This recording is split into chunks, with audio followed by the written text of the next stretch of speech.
Il sole sia con voi, eccoci ancora con la rubrichetta fra il serio e il faceto, ve lo dico io.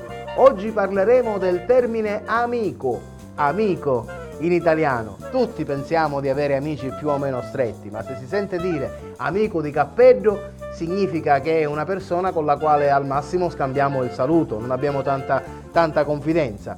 Se invece sentiamo l'amico Cirasa, significa che ci stiamo riferendo ad una persona della quale non vogliamo fare il nome. Se invece scherzosamente sentiamo d'amico, significa che si sta parlando del sedere.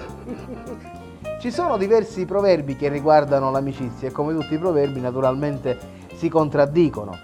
Buono è l'amico, buoni le parenti, chi sta da casa con avvenenti, che significa benissimo gli amici, benissimo i parenti ed è triste quella casa che non ne ha.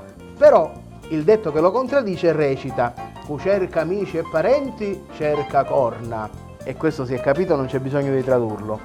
Poi è meglio un amico in piazza che 100 onze in cascia. Meglio un amico in piazza che 100 onze in cassa.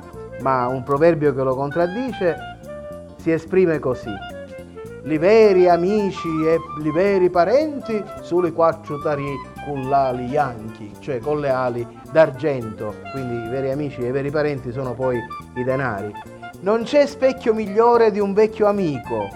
Amico vecchio spicchiale to, significa un amico di lunga data ti conosce bene e può essere il tuo specchio. Ma il contrario dice anche che per conoscere l'amico ci vuole una salma di sale, cioè prima appunto di conoscere bene una persona ci devi mangiare insieme una salma di sale, che è un'estensione di terreno abbastanza vasta. Alcuni di questi proverbi riguardano l'amico propriamente detto, ma la parola amico può assumere un altro significato se a parlarne è una donna. Raramente sentiremo dire ad una signora siciliana il mio amico, per il significato particolare che gli è stato dato partendo dall'assioma tutto mediterraneo che un uomo e una donna non possono essere amici.